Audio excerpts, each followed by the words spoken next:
Thanks.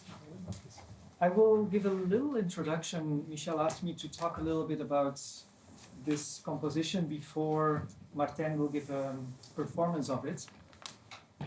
I hope I'm not talking with a microphone. I hope everyone can hear me. If not, yes. Excellent, Yes. Great. So I've had the pleasure to work with Martin the past days. It was not only a pleasure just from a musical perspective, but we also discovered that we were actually born in cities only a few kilometers from each other. So that was also a very nice coincidence. And the piece that Martin will play, Inhibition Space 2, is part of a family of pieces. Can't see anyone here. Okay. Is part of a family of pieces called... Wonderful. Thanks, Jonas. By the way, it was also a pleasure working with Jonas the past days. The technical support here was great, and without that, of course, nothing.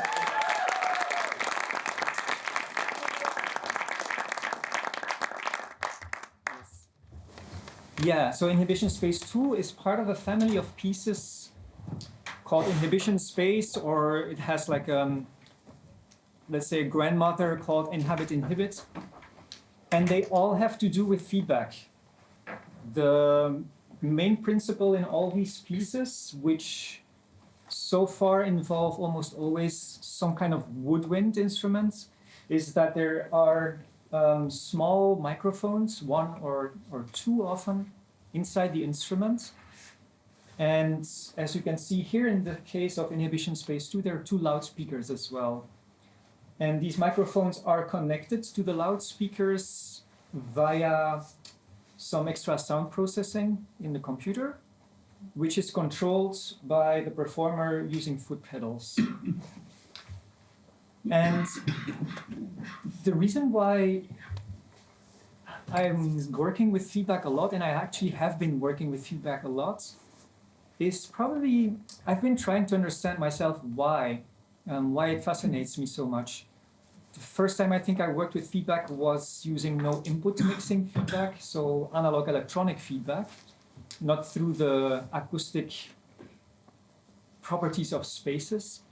But already that really fascinated me, and it's, I think, a little bit similar with the feedback that you can create through acoustics.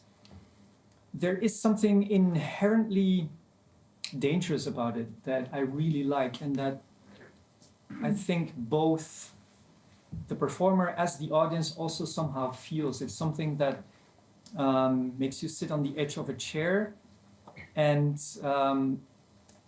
yeah, there is something inherently vivid, inherently alive in this.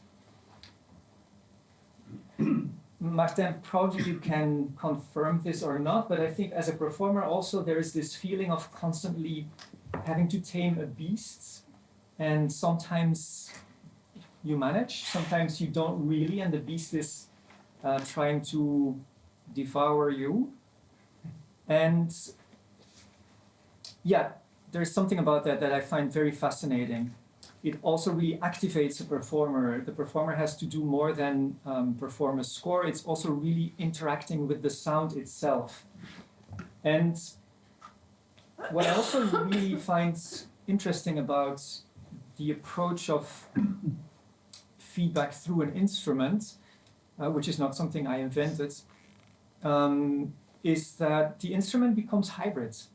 So, of course, you have, as a performer, you're working with this instrument that you've been trained for years to master, and you're practicing at home, also on the bass clarinet. How can I blow with as little extra air? How can I create the most beautiful, the most perfect, well-tempered sound? And then these were things that we had to work on the past weeks to forget. So you're kind of forced to reinvent or rethink your relationship with the instrument. First of all, because suddenly the instrument is not only creating acoustic sounds, but it's also the filter that helps you create electronic sounds.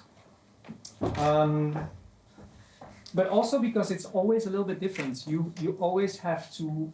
Hi, Michel. You were probably trying to make an anonymous entrance. Sorry that didn't work. Destroyed it. Yeah, no, but also the fact that it's always different. Even we were rehearsing in the Velokeller in the other building, using the same speakers, but doing this suddenly in a different space, in a different setup, changes many things already. So you even if you think you know this hybrid instrument, you don't. It's the beast is not entirely tamed. So yeah, you have to find this new approach to the instrument. How do you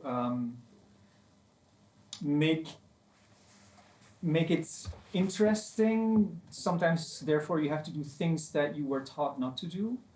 Very often, those are the most interesting things in life. And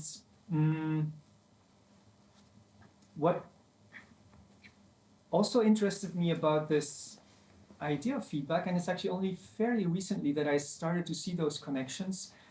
So first of all, there's what I mentioned already, this idea of not being fully capable of controlling what's the material you're working with. But also metaphorically, it's something that I find very much, I mean, we're experiencing currently the 6th wave of mass extinction. And it's the result of crossing tipping points. And this is exactly what feedback is. So it's crossing tipping points. It's when suddenly something becomes uncontrollable after reaching a specific border. So I find this, that's something that inspires me as well in the use of feedback in this way. I think I'm going to stop talking now. Martin will do the hard work. Yeah, just one more thanks to the organization. Thanks to Michelle, I'm glad you entered now. Thanks for the invitation, and thank you, Martin, also for the great work. And I hope you'll enjoy and Martin can tame the beast at least a little bit.